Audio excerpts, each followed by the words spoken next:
Hello students, কেমন আছো তোমরা? প্রত্যেকেই আশা করি ভালো আছো।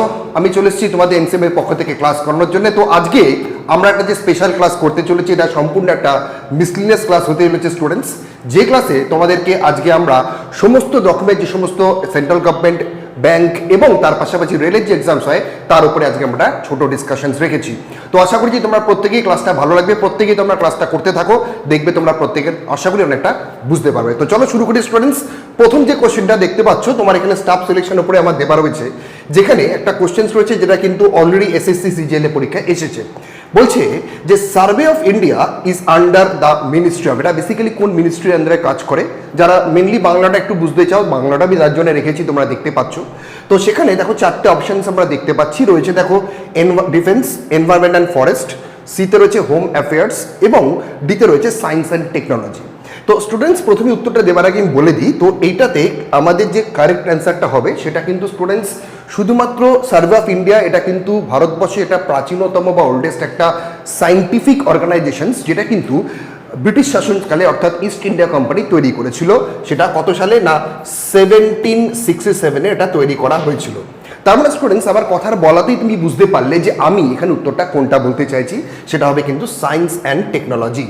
এবং এই যে সায়েন্স অ্যান্ড টেকনোলজি, বর্তমানে যিনি রেসপন্সিবল মিনিস্টার এখন রয়েছেন তার নাম ডক্টর জিতেন্দ্র কুমার, যিনি কিন্তু এই মিনিস্ট্রিটা সামলাচ্ছেন।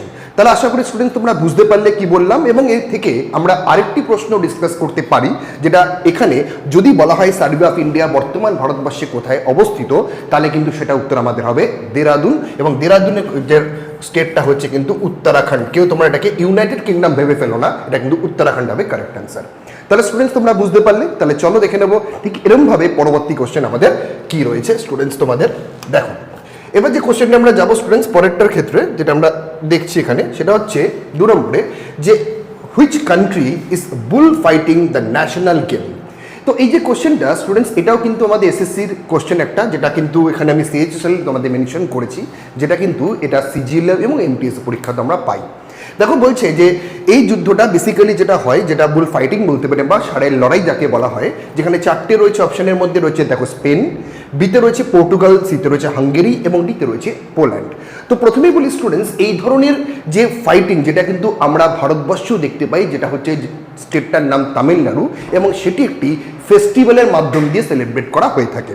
এবং সেই ফেস্টিভ্যালটার নাম কি জানো তো? এটার নাম হচ্ছে জাল্লিকাট্টু ফেস্টিভ্যাল। কি লিখবে? জাল্লিকাট্টু, বা অনেকে আমরা জাল্লুকাট্টু বলে থাকি। তো এই ফেস্টিভ্যালটার মাধ্যম দিয়ে করা হয়, ঠিক সেম একদম ফেস্টিভ্যাল হয়। এবং এটা যদি বলা হয় কোন দেশের সালে, কিন্তু উত্তর হবে তার নাম অপশন এ স্পেন হবে কিন্তু কারেক্ট অ্যান্সার। ঠিক আছে, তাহলে তোমরা বুঝতে পারলে। এবং এটা কিন্তু আমাদের খুব গুরুত্বপূর্ণ কোশ্চেন, যেটা কিন্তু আগেও অনেকবার পরীক্ষায় আমরা পেয়েছি। এবার চলো দেখে নেব পরবর্তী কোশ্চেনে, যেটা আমরা 3 নম্বরে দেখতে পাচ্ছি। বলছে 3 নম্বরের কোশ্চেনটা খুবই গুরুত্বপূর্ণ, পারলে এটাকে তোমরা স্টার মার্ক দিয়ে রাখতে পারো। তার কারণ যে which of the following countries is not a member of SAARC. তো প্রথমেই বলি স্টুডেন্টস, এই যে সার্কের সম্পূর্ণ নাম কি? না সম্পূর্ণ নাম হচ্ছে south Asian association for regional cooperation. এবার দেখো এই যে মধ্যে বলেছে কোনটা দেশ নয়, তাহলে তার আগে আমার জানতে হবে এই সার্কের টোটাল কতগুলি দেশ রয়েছে। তো প্রথমে বলি স্টুডেন্টস, সার্কের কিন্তু টোটাল 8টি দেশ রয়েছে। এবং এই 8টি দেশ মনে রাখার জন্য ছোট একটি টোটকা আমি সমস্ত ক্লাসে স্টুডেন্টদের দিয়ে থাকি, তোমাদেরও দেবো। সেটা হচ্ছে কি? তার নাম MBBS পেন। কি বলবো? তার নাম হচ্ছে MBBS পেন। এই জিনিসটা কিন্তু আমরা মাথায় রাখবো। পেন কথাটা মানে কি? পেন কথার মানে হচ্ছে আমরা জানি ব্যথা। যখন আমাদের ব্যথা হয় তখন আমরা কার কাছে যাই? ডক্টরের কাছে। ডক্টর আমাদের কিন্তু কি করেন? প্রেসক্রিপশনে আমাদের ওষুধ প্রেসক্রাইব করেন, এবং তার জন্য ডক্টরকে পাস করতে হয় MBBS।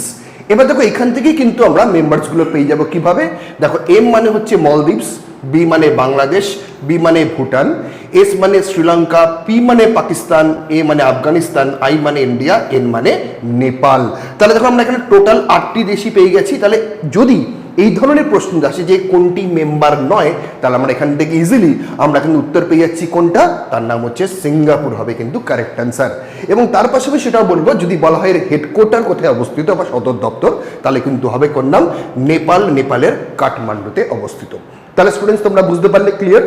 চলো এবার আমরা দেখবো তার পরবর্তী কোশ্চেন 4 নম্বরে, যেটা কিন্তু সাব সিলেকশনই কোশ্চেন এসেছিল, যে বলছে 4 নম্বরে যে the world's only floating national park situated in, এটা কিন্তু সিজেল 2023 সালে কোশ্চেনটা কিন্তু এসেছিল। দেখো এখানে চারটে অপশন বলছে, মণিপুর রয়েছে, বিতে রয়েছে কুয়ালালামপুর রয়েছে, সিতে রয়েছে বিলাসপুর রয়েছে এবং ডিতে দিসপুর রয়েছে। তো প্রথমেই বলি স্টুডেন্টস, এই ফ্লোটিং ন্যাশনাল পার্ক যেটা কিন্তু আমাদের শুধুমাত্র ভারতবর্ষ নয়, গোটা ভারতবর্ষ নয়, গোটা এশিয়া, গোটা বিশ্বে একটি মাত্র ন্যাশনাল পার্ক যেটা ইন্ডিয়াতে অবস্থিত, যার নাম মণিপুরে, অর্থাৎ তার নাম কেইবুল লামজাও ন্যাশনাল পার্ক। কি লিখবে? তার নাম হচ্ছে কেইবুল লামজাও ন্যাশনাল পার্ক। তো এই যে লামজাও ন্যাশনাল পার্ক বললাম, এই ন্যাশনাল পার্কে একটি মাত্র অ্যানিমাল আমরা দেখতে পাই, যে অ্যানিমালটাকে বলা হয় ড্যান্সিং ডিয়ার, বা যাকে আমরা সাংগাই ডিয়ার বলে থাকি। কি বলে থাকি? সাংগাই ডিয়ার। এবং এই ডিয়ারের নামেই কিন্তু এই মণিপুরে সব থেকে বড় ফেস্টিভ্যাল সেলিব্রেট করা হয়, যাকে আমরা সাংগাই ফেস্টিভ্যালস বলে থাকি। তাহলে স্টুডেন্টস আমরা উত্তরটা পেয়ে গেলাম। তার উত্তর কি হবে? যেহেতু মণিপুর আমি অপশন বলেই দিয়েছি কথাতে, উত্তর আমাদের অপশন এ, অর্থাৎ মণিপুর উত্তরটা হয়ে গেল। এবার চলো দেখে নেবো, তাহলে আমরা এখানে স্টাফ সিলেকশন কমিশনের উপরে আমরা ডিসকাশন করলাম। এবার আমরা দেখব ঠিক পরবর্তী সেগমেন্টে, যেখানে আমাদের একটু রেলওয়ে এনটিপিসি গ্রুপ ডিতে কি ধরনের প্রশ্ন প্রিভিয়াস এসেছিল বা কিরকম আমরা প্রেডিকশন করতে পারি ফিউচারের জন্য, সেরকম কোশ্চেন আমরা দেখব। তো চলো প্রথম দেখো যেটা কোশ্চেন বলছে, 1 নম্বরে দেখতে পাচ্ছি যে central institute of classical Tamil located in which city, যেটা অলরেডি কিন্তু আরআরবি এনটিপিসি তে পরীক্ষায় রিসেন্ট 2026 সালে কিন্তু যেটা অলরেডি এনটিপিসি হলো, সেখানে কিন্তু এসেছিল। যেখানে দেখো চারটে অপশনের মধ্যে চেন্নাই রয়েছে, মাদুরাই রয়েছে, কোয়েম্বাটুর রয়েছে এবং তিরুচিরাপল্লী রয়েছে। তো সেখানে দেখো একটা কমন জিনিস তোমরা হয়তো বুঝতেই পারবে, যেহেতু তামিল কথাটা বলেছি, তার মানে তামিলনাড়ুতেই হতে হবে। তাহলে তামিলনাড়ু যদি বলে, তাহলে সেক্ষেত্রে চেন্নাইও পাচ্ছি, সেক্ষেত্রে কোয়েম্বাটুরও পাচ্ছি, সেক্ষেত্রে আমরা মাদুরাইও পাচ্ছি এবং সেই ক্ষেত্রে আমরা তিরুচিরাপল্লীও পাচ্ছি, সবই কিন্তু এখানেই অবস্থিত। তাহলে সেক্ষেত্রে কোনটা আমরা কারেক্ট অ্যান্সার নেবো? না, নেবো সেটা হচ্ছে তার নাম অপশন এ, যেটা হচ্ছে চেন্নাই, যেটা তামিলনাড়ুর ক্যাপিটাল। এবং এটাও শুনে রাখো তোমরা স্টুডেন্টস, এই আমাদের ইনস্টিটিউশনটা বা ক্লাসিক্যাল তামিল, যেটা কিন্তু 2008 সালে কিন্তু প্রতিষ্ঠাতা লাভ করেছিল, মাথায় রাখবে।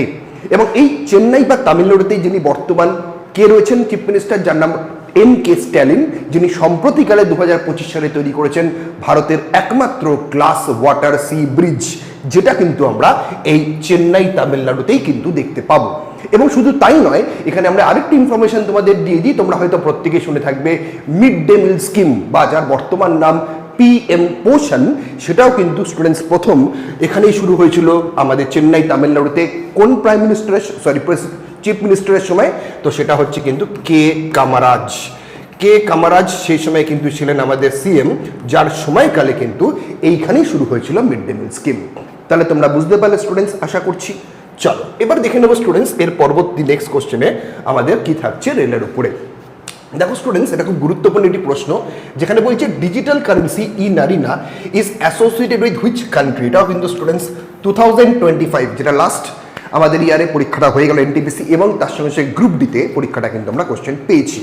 তো দেখো বলছে যেখানে চারটে অপশনের মধ্যে নাইজেরিয়া রয়েছে, বিতে রয়েছে অস্ট্রেলিয়া রয়েছে, সিতে বেলজিয়াম রয়েছে এবং ডিতে রয়েছে অস্ট্রিয়া। তো সেই ক্ষেত্রে যেটা আমরা কারেক্ট অ্যান্সার নেবো, দেখো ই নারিনা, যে নারিনা কার কারেন্সি, এখানেই আমরা পেয়ে যাব, তার নাম হচ্ছে কিন্তু নাইজেরিয়া। কিন্তু নাইজেরিয়া এই সম্প্রতিকালে এরা কিন্তু ডিজিটালি ভাবে তাদের কারেন্সিটাকে তৈরি করেছে, কারণ তার আগে এদের শুধুমাত্র কিন্তু হার্ড কারেন্সি ট্রানজাকশন হতো। তো এখন বর্তমানে নাইজেরিয়াতে কিন্তু ইউপিআইয়ের মাধ্যমে, অর্থাৎ ইউনিফাইড পেমেন্টের মাধ্যমেও কিন্তু আমরা অ্যাক্সেস করতে পারবো, সেই সরকার সম্মতি দিয়েছে। তাহলে ব্যাপারটা বুঝতে পারলে? চল এবার আমরা দেখব পরবর্তী কোশ্চেন, অর্থাৎ 3 নম্বরের কোশ্চেনে কি রয়েছে, যেটা কিন্তু খুব গুরুত্বপূর্ণ একটি প্রশ্ন। তোমরা দেখতেই পাচ্ছ রয়েছে যে which of the state union territory India's introduced the one family one job, যেটা কিন্তু আরআরবি এনটিপিসি 2026 কিন্তু কোশ্চেনটা এসেছে। দেখো এখানে চারটে অপশন দেখতে পাচ্ছি, রয়েছে মিজোরাম, রয়েছে দেখো পুদুচেরি, রয়েছে সিতে সিকিম এবং রয়েছে ডিতে গোয়া। তো এখানে এই যে স্টেটে এটা প্রথম করা হয়েছে, সেই স্টেটটা একমাত্র স্টেট যেখানে বর্তমানকালে যে কোনো ট্যুরিস্টকে প্রবেশ করতে গেলে সেই স্টেটে কিন্তু পার হেড 50 টাকা কিন্তু তাকে চার্জ দিতে হবে, কারণ সেই স্টেট তাদের ট্যুরিজমের ডেভেলপমেন্টের জন্য এই সিস্টেমটাকে সম্প্রতি চালু করেছে। একমাত্র স্টেট, যে স্টেটটাকে আমরা স্টুডেন্টস ইন্ডিয়ার ওয়ান অ্যান্ড অনলি, যাকে আমরা অর্গানিক স্টেট বলে থাকি, অর্থাৎ তার নাম সিকিম হবে কিন্তু আমাদের কারেক্ট অ্যান্সার। এই সিকিমের স্টুডেন্টস একটা গুরুত্বপূর্ণ পয়েন্ট তোমাদেরকে বলে দিই, যেটা আমাদের অলরেডি টিয়ার 2তেও কোশ্চেনটা এসেছিল, যে সিকিমে কিন্তু একমাত্র যেখানে জানবে সম্প্রতিকালে এআই অর্থাৎ আর্টিফিশিয়াল ইন্টেলিজেন্সকে কাজে লাগিয়ে ট্রাফিক্যাল সিগন্যালিং সিস্টেমটাকেও কিন্তু কন্ট্রোল করা হচ্ছে। সেটাই একমাত্র স্টেট যার নাম সিকিম, এবং এই সিকিমেই রয়েছে আমাদের ভারতবর্ষের একমাত্র মিক্সড ওয়ার্ল্ড হেরিটেজ সাইট, যেটাকে আমরা কি বলবো না, মিক্সড ওয়ার্ল্ড হেরিটেজ সাইট, যেটা হলো তার নাম কাঞ্চনজঙ্ঘা ন্যাশনাল পার্ক, যেটা কিন্তু এই সিকিমেই অবস্থিত। তাহলে বোঝা গেল। চলো এবার আমরা দেখে নেবো পরবর্তী ক্ষেত্রে কোশ্চেনে যেটা রয়েছে। দেখো এটা খুবই ইজি একটা কোশ্চেন, যেটা হয়তো তোমরা অনেকেই চেষ্টা করলেই পারতে পারো, যেটা বলছে which place is known as Manchester of south India. এটা অনেকটা কিন্তু geography based GK based question বলতে পারো, যেটা কিন্তু এনটিপিসিতে 2025 আমরা পেয়েছি। দেখো বলছে চারটের মধ্যে তিরুবনন্তপুরম, বিতে রয়েছে ব্যাঙ্গালোর, সিতে রয়েছে কোয়েম্বাটোর এবং ডিতে রয়েছে মাদুরাই। যে মাদুরাইকে আমরা কিন্তু ফেস্টিভ্যাল সিটি বা স্লিপলেস সিটি অফ ইন্ডিয়া হিসেবে চিনে থাকি, যে মাদুরাইতে রয়েছে আমাদের মীনাক্ষী টেম্পল, যে জন্যে বিখ্যাত। তো স্টুডেন্টস, এই ম্যানচেস্টার যদি শুধুমাত্র আমরা বলি তাহলে কাকে বলবো না, বলবো আহমেদাবাদকে বলবো। যদি ম্যানচেস্টার আমরা নর্থ ইন্ডিয়া বলি তাহলে কাকে বলবো, কানপুরকে বলবো। এবং যদি বলি ম্যানচেস্টার অফ সাউথ ইন্ডিয়া তাহলে বলবো তার নাম কোয়েম্বাটুর, যাকে আমরা বলবো যেটা তামিলনাড়ুতে অবস্থিত। তাহলে আশা করি তোমরা এটাও বুঝতে পারলে, ক্লিয়ার। চলো এবার আমরা যেখানে আলোচনা করলাম, যেটা আমাদের রেলের ওপর একটা ডিসকাশন হয়েছে, এবার আমরা দেখে নেব আইবিপিএসেও জিকে ওরিয়েন্টেড কি ধরনের কোশ্চেন আমরা পেতে পারি। তো চলো দেখে নিই প্রথমে। এবার আমি যেটা দেবো আইবিপিএস এক্সামসের জন্য, যেখানে প্রথম কোশ্চেনটা রয়েছে যে which continent has largest number of countries. তো প্রথমেই বলি স্টুডেন্টস, তোমরা প্রত্যেকে কন্টিনেন্ট ব্যাপারে সবাই জানো। এশিয়া যেমন একটা কন্টিনেন্ট, সাউথ আমেরিকা যেমন একটা কন্টিনেন্ট, ঠিক তেমনি এখানেও একটা কন্টিনেন্টের কতগুলো নাম দেওয়া আছে, যার মধ্যে কোনটায় সব থেকে নাম্বার অফ লার্জেস্ট কান্ট্রিজ এখানে রয়েছে।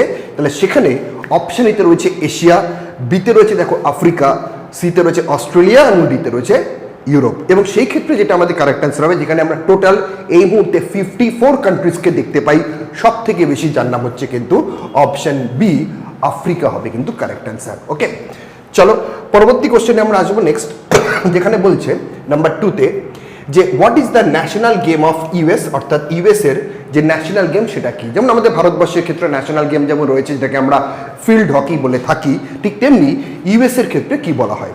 তো দেখো এখানে চারটে অপশন রয়েছে, বেসবল, আমেরিকান ফুটবল, বাস্কেটবল এবং গলফ। কিন্তু অনেকে স্টুডেন্টস এই কোশ্চেনটা দেখে ম্যাক্সিমাম বলতে পারো ভুলই করে আসে, যেখানে নেগেটিভ মার্কিং হওয়ার চান্সেস বেশি, সেটা হচ্ছে আমেরিকান ফুটবল অনেকে করে আসে, যেহেতু অনেকটা ইউএস বলে। কিন্তু বিষয়টা না, বিষয়টা হলো যেটা এখানে ন্যাশনাল গেম যাকে আমরা বলবো সেটা কিন্তু হচ্ছে তার নাম অপশানে বেসবল হবে কিন্তু কারেক্ট অ্যান্সার। তাহলে স্টুডেন্টস বোঝা গেল। ঠিক ইন্ডিয়ার মতো পাকিস্তানেরও কিন্তু সেম আমাদের ন্যাশনাল গেম হিসেবে কিন্তু আমরা ফিল্ড হকিকেই দেখে থাকি। ঠিক আছে, চলো এবার আমরা দেখবো পরবর্তী কোশ্চেন। দেখো কি রয়েছে নাম্বার 3তে, এটা খুব গুরুত্বপূর্ণ প্রশ্ন, যেটা আমাদের রিসেন্ট কারেন্ট অ্যাফেয়ার্স উপর আমরা বলতে পারি কোশ্চেনটা। সেটা হচ্ছে দেখো যে India's unified payment interface UPI develop by National Payment Corporation of India NPCI completed how many years or operation 2026। তো প্রথমে বলি স্টুডেন্টস, এই ইউপিআই সিস্টেমটা যিনি স্টার্ট করেছিলেন আমাদের Reserve Bank of India former governor Raghuram Rajan, যিনি শুরু করেছিলেন 2016 সালে। তাহলে আমি এখানে কি বলেছি 2026, দ্যাট মিনস উত্তর আমাদের পেয়ে গেলাম 16 + 26, তাহলে হলো 10 ইয়ার্স, অর্থাৎ অপশন ডি 10 বছর হবে কিন্তু কারেক্ট অ্যান্সার। আর ইউপিআই বলতে গেলে একটা জিনিস বলে দিই, আমাদের শুধুমাত্র ইন্ডিয়াতে নয়, ইন্ডিয়ার ইউপিআই ইন্ডিয়ার ভারতের বাইরে বিভিন্ন কান্ট্রিতেও কিন্তু অ্যাকসেপ্ট করা হয়। প্রথম যে কান্ট্রিতে অ্যাকসেপ্ট করা হয়েছে তার নাম কিন্তু নেপাল, এটা কিন্তু মাথায় রাখবে। কারণ নেপাল একমাত্র কান্ট্রি যেখানে ইন্ডিয়ার হার্ড ট্রানজাকশনও কিন্তু হয়ে থাকে, শুধুমাত্র 500 রুপিস এবং 200 রুপিসের ট্রানজাকশন হয় না, বাকি অল কারেন্সি ট্রানজাকশন হয়। ক্লিয়ার? এবং দেখে নেবো আমাদের আজকের এই অন্তিম প্রশ্ন এই আইবিপিএস এর উপরে বেস করে, যেখানে বলা হয়েছে যে which company become the MCNG the first firm the 1 lakh crore turnover in the financial year 2025-26। সব থেকে বেশি যেটা রিপোর্ট পেশ করেছে এই বাজেটে, যেখানে রয়েছে নেসলে, আইটিসি লিমিটেড, অপশন ভিতরে আমুল রয়েছে এবং ভিতরে রয়েছে ব্রিটানিয়া। তো সেক্ষেত্রে যেটা কারেক্ট অ্যান্সার হবে, যার একটা ট্যাগলাইন হচ্ছে the test of India. Car tagline না, তার নাম Amul the test of India, যার হেডকোয়ার্টার সানান্দে রয়েছে। এবং তোমরা হয়তো শুনে থাকবে বা জানবে এই আমুলেরই ফাউন্ডার কিন্তু ডক্টর ভার্গিস কুরিয়েন, যাকে কিন্তু আমরা ফাদার অফ হোয়াইট রেভলিউশন বলে থাকি, যাকে আমরা মিল্কম্যান অফ ইন্ডিয়া বলে থাকি। তারই হাত দিয়ে কিন্তু আমুল তৈরি হয়েছে গুজরাটে। তাহলে স্টুডেন্টস তোমরা প্রত্যেকেই বুঝতে পারলে যে আমি যে বিষয়গুলো আজকে আলোচনা করলাম, যেখানে কিন্তু আমরা স্টুডেন্টস 3 রকম পরীক্ষার উপর আলোচনা করেছি। তো এইরকম কোশ্চেন নিয়ে তোমাদের কিন্তু প্র্যাকটিস করতে হবে, আরও বেশি পড়তে হবে, যাতে তোমরা আরও বেশি নিজেকে তৈরি করতে পারো। তবে আমি একটাই বলবো শেষ ক্লাসের শুরুতে শেষেই, যেটা কিন্তু তোমাদের শুধুমাত্র এমসিকিউ প্র্যাকটিস নয়, বই পড়াটাও কিন্তু তার সঙ্গে খুব জরুরি। তো এরকম আমরা আরও অনেক সাবজেক্টের কোশ্চেন নিয়ে আসবো। তো আশা করি তোমরা ভালো থাকবে এবং আশা করি ক্লাসটা তোমাদের ভালো লেগেছে। অবশ্যই তোমরা এইভাবে পড়াশোনা করবে। চলো, ভালো থাকো, সুস্থ থাকো। জয় ভারত, জয় হিন্দ।